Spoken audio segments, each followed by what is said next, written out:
Bismillahirrahmanirrahim. Assalamualaikum warahmatullahi wabarakatuh. Selamat pagi anak-anak hebat Bunda, siswa dan siswi kelas 7 SMP Negeri 5 Medan dimanapun kalian berada.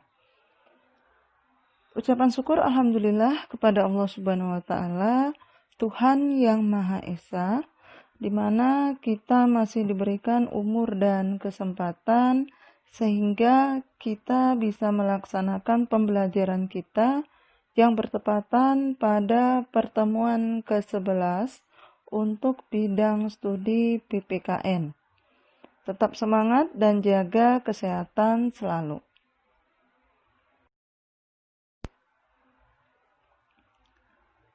Pada pertemuan ke-11 kali ini, materi pembelajaran kita memasuki bab ketiga, yaitu perumusan dan pengesahan Undang-Undang Dasar Negara Republik Indonesia tahun 1945.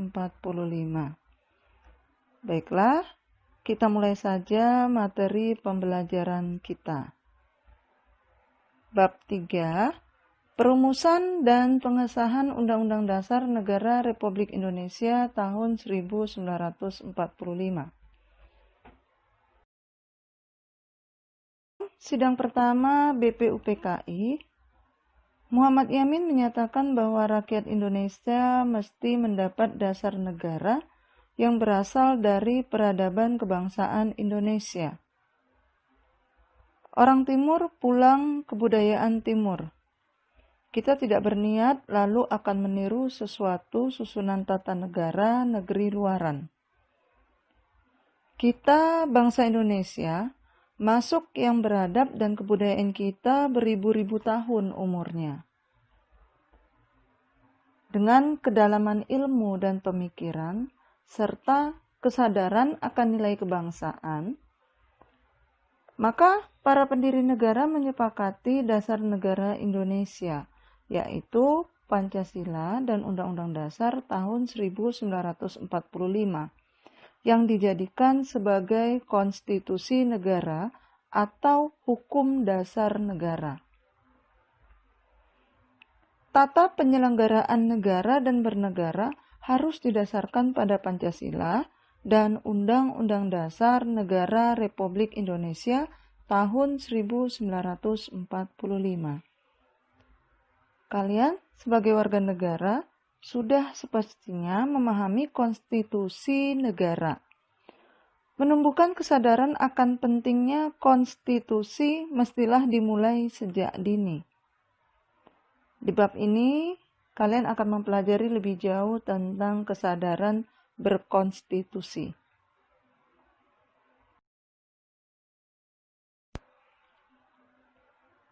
A.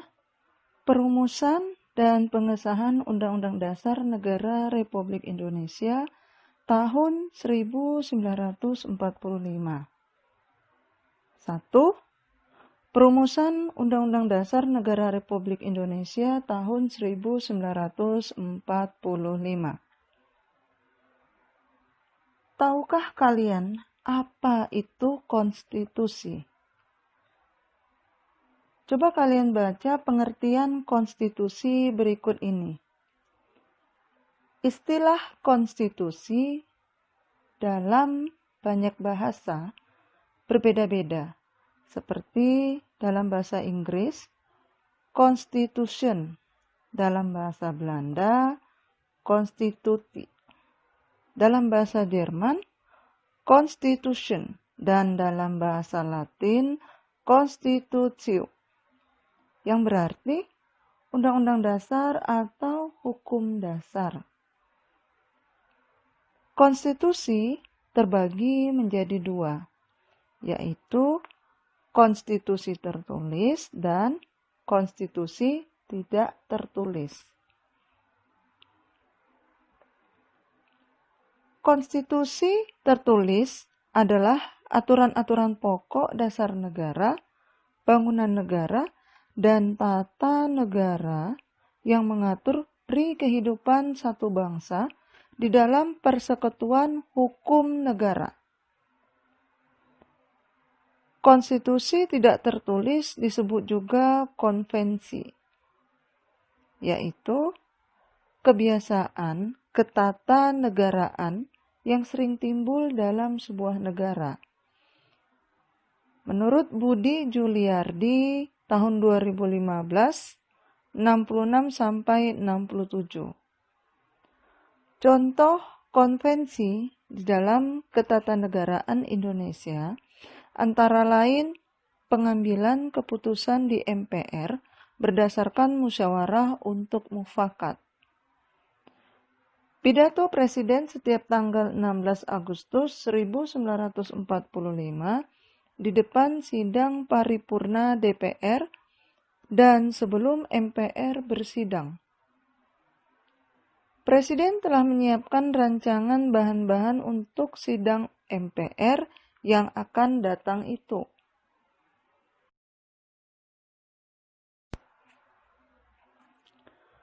Menurut seorang sarjana hukum, I.C.S. Suwade, Undang-Undang Dasar adalah naskah yang memaparkan rangka dan tugas-tugas pokok dari badan-badan pemerintahan suatu negara dan menentukan pokok-pokok cara kerja badan-badan tersebut. Di dalam negara yang menganut paham demokrasi, Undang-Undang Dasar mempunyai fungsi yang khas, yaitu membatasi kekuasaan pemerintahan agar penyelenggaraan kekuasaan tidak bersifat sewenang-wenang. Dengan demikian, diharapkan hak-hak warga negara akan lebih terlindung.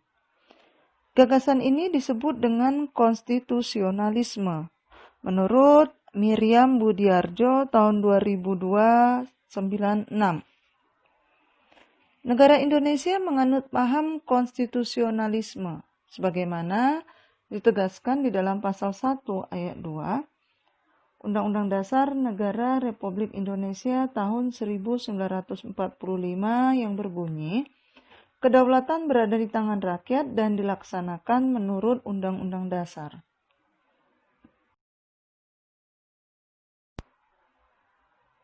Konstitusi adalah hukum dasar yang dijadikan pegangan di dalam penyelenggaraan pemerintahan negara. Oleh karena itu, menurut Jimli Asidik tahun 2008-5, konstitusi bukan undang-undang biasa. Konstitusi tidak ditetapkan oleh lembaga legislatif biasa, tetapi oleh badan khusus dan lebih tinggi kedudukannya. Di dalam hierarki hukum, konstitusi merupakan hukum yang paling tinggi dan fundamental sifatnya, sehingga peraturan-peraturan di bawahnya tidak boleh bertentangan dengan Undang-Undang Dasar.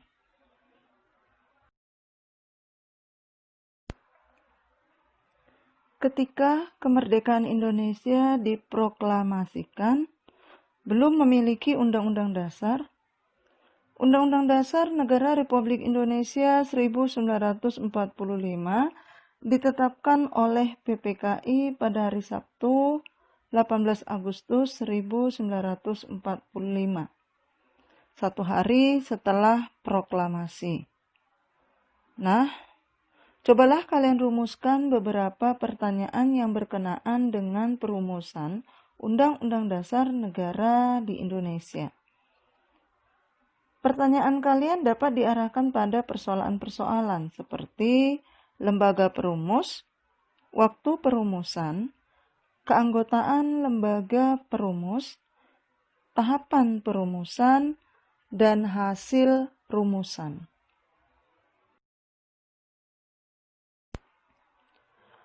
Merujuk pada buku Konstitusi dan Konstitusionalisme karangan Jimli Asidik, disebutkan bahwa naskah Undang-Undang Dasar 1945 pertama kali dipersiapkan oleh BPUPKI. Hal ini dilakukan pada masa sidang kedua tanggal 10 Juli sampai dengan 17 Juli 1945. Saat itu dibahas hal-hal teknis tentang bentuk negara dan pemerintahan baru yang akan dibentuk. Dalam masa persidangan kedua tersebut, dibentuk panitia hukum dasar dengan anggota 19 orang yang diketuai oleh Insinyur Soekarno. Kemudian, panitia ini membentuk panitia kecil lagi yang diketuai oleh Supomo dengan anggota yang terdiri atas Wongso Negoro, Raden Soekarjo, A.A. Maramis, Panji Singgi, Haji Agus Salim, dan Sukiman. Panitia kecil perancang Undang-Undang Dasar pada tanggal 13 Juli 1945 berhasil membahas beberapa hal dan menyepakati antara lain ketentuan tentang lambang negara, negara kesatuan, sebutan Majelis Permusyawaratan Rakyat, dan membentuk panitia penghalus bahasa yang terdiri atas Jaya Diningrat, Salim, dan Supomo. Rancangan Undang-Undang Dasar diserahkan kepada panitia penghalus bahasa.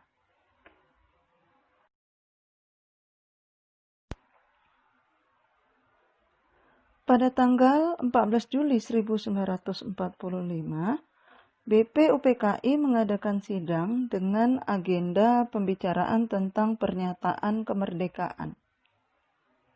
Panitia perancangan Undang-Undang Dasar melaporkan hasilnya. Pasal-pasal dari rancangan Undang-Undang Dasar berjumlah 42 pasal. Dari 42 pasal tersebut, ada 5 pasal yang masuk tentang aturan peralihan dengan keadaan perang, serta 1 pasal mengenai aturan tambahan. Pada sidang tanggal 15 Juli 1945, dilanjutkan dengan acara pembahasan rancangan Undang-Undang Dasar. Saat itu, Ketua Perancang Undang-Undang Dasar yaitu Soekarno memberikan penjelasan tentang naskah yang dihasilkan dan mendapatkan tanggapan dari Muhammad Hatta. Lebih lanjut, Supomo sebagai panitia kecil perancang Undang-Undang Dasar diberi kesempatan untuk memberikan penjelasan terhadap naskah Undang-Undang Dasar. Penjelasan Supomo antara lain menjelaskan betapa pentingnya memahami proses penyusunan Undang-Undang Dasar. Terdapat pada Sekretariat Negara Indonesia tahun 1995-264.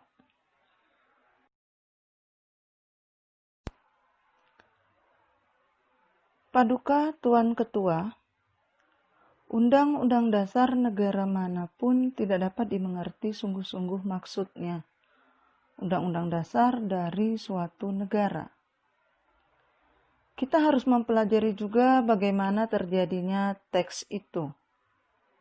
Harus diketahui keterangan-keterangannya dan juga harus diketahui dalam suasana apa teks itu dibikin.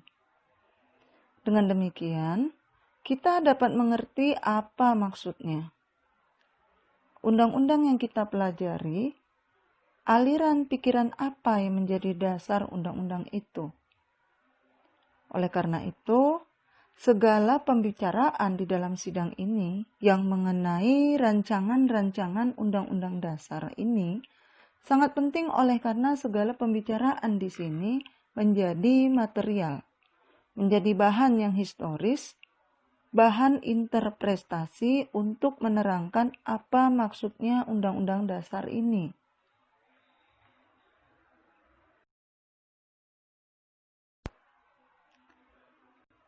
Naskah Undang-Undang Dasar akhirnya diterima dengan suara bulat pada sidang BPUPKI pada tanggal 16 Juli 1945.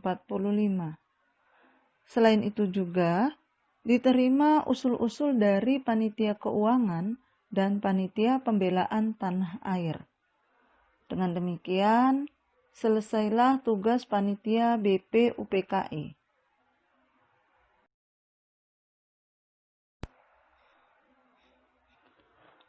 Itulah materi pembelajaran kita pada pertemuan ke-11 kali ini, yaitu bab 3 Perumusan dan Pengesahan Undang-Undang Dasar Negara Republik Indonesia tahun 1945. Sekarang ada beberapa pertanyaan yang harus kalian jawab. Di antaranya adalah pertanyaan pertama, apakah yang dimaksud dengan konstitusi tertulis? Pertanyaan yang kedua, tuliskan contoh konvensi di dalam Ketatanegaraan Indonesia. Pertanyaan yang ketiga, tuliskan bunyi pasal 1 ayat 2 Undang-Undang Dasar Negara Republik Indonesia tahun 1945. Dan pertanyaan yang keempat, apakah yang dimaksud dengan konstitusi?